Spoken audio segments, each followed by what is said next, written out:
અમરેલી જિલ્લાના ગીર પૂર્વ વન વિભાગ વિસ્તારમાં સિંહની પજવણીનો વિડીયો સોશિયલ મીડિયામાં વાયરલ થતા વન વિભાગે કડક કાર્યવાહી હાથ ધરી છે। મોટરસાયકલ પાછળ સિંહને દોડાવી વિડીયો બનાવનાર 2 શખ્સોને ઝડપી લઈ કોર્ટમાં રજૂ કરવામાં આવ્યા છે, જ્યાં કોર્ટે તેમના 2 દિવસના રિમાન્ડ મંજૂર કર્યા છે। તુલસી શ્યામ રેન્જ વિસ્તારમાં સિંહની પજવણીનો એક વિડીયો સોશિયલ મીડિયાના પ્લેટફોર્મ ઇન્સ્ટાગ્રામ પર વાયરલ થયો હતો।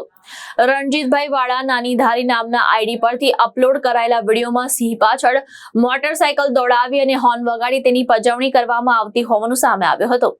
ગીરની શાન ગણાતા સિંહ સાથેની આવી હરકત સામે વનપ્રેમીઓમાં ભારે રોષ ફેલાયો હતો।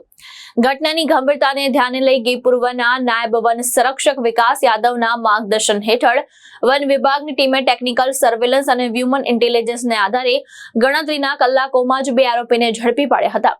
ઝડપાયેલા આરોપીઓમાં શિવરાજભાઈ દેલુભાઈ માંજરિયા અને રણજીતભાઈ ધીરુભાઈ વાળાનો સમાવેશ થાય છે।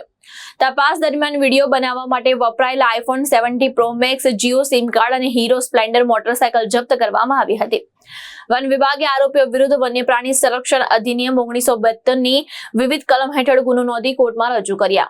ખાંભા કોર્ટ દ્વારા આરોપીના 2 દિવસના રિમાન્ડ મંજૂર કરવામાં આવ્યા છે। વન વિભાગે જાહેર અપીલ કરતા જણાવ્યું છે કે સોશિયલ મીડિયા પર પ્રસિદ્ધિ મેળવવા માટે વન્યજીવોને હેરાન કરી ગંભીર અને બિન જામીનપાત્ર ગુનો છે અને આવું કરનારા સામે કડક કાર્યવાહી કરવામાં આવશે। નમસ્કાર, મારું નામ કપિલ ભાટિયા છે। હું એસીએફ ઉના તરીકે ફરજ બજાવું છું। ગત તારીખ 7 મહિના રોજ સોશિયલ મીડિયા પર એક વિડીયો વાયરલ થયેલ હતો, જેમાં કોઈ એક વાહન સિંહ પાછળ પૂરપાટ ઝડપે દોડતું નજરે આવતું હતું। આ બનાવની ગંભીરતાને ધ્યાને લઈ ગીર પૂર્વ વન વિભાગ ધારીના ડીસીએફ શ્રી વિકાસ યાદવ સાહેબ દ્વારા આ ઘટનાની ગંભીરતાને અનુલક્ષીને એક તપાસ સમિતિની રચના કરવામાં આવેલ હતી। તેમના માર્ગદર્શન હેઠળ ઊંડી તપાસ કરતા આ વિડીયો નાની ધારી ગામનું હોવાનું સામે આવ્યું હતું। તેથી ત્યાંના આરએફઓ ખાંભાને આ બાબતે સૂચના આપતા તેઓ અને તેમની ટીમ દ્વારા 2 આરોપીઓની અટક કરવામાં આવેલ હતી। ત્યારબાદ આજરોજ 11/5/2026ના બંનેને ખાંભા કોર્ટમાં રજૂ કરતા 2 દિવસના રિમાન્ડ પણ મળેલ છે, જેથી આ બનાવ અંગેની વધુ ઝીણવટભરી તપાસ થઈ શકે। વધુમાં ઉમેરવાનું કે સિંહ પજવણી એ વન્ય પ્રાણી અધિનિયમ 1972 હેઠળ એક ગંભીર ગુનો છે, તેમજ આ ગુના હેઠળ 3 થી 7 વર્ષની સખત સજાની જોગવાઈ પણ છે।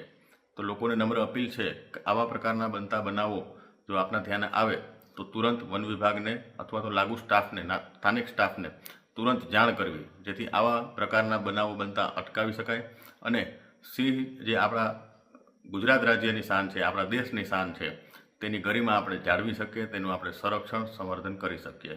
જય હિન્દ। સરફરાઝ ખોખર, દૃષ્ટિકોણ ન્યૂઝ, અમરેલી।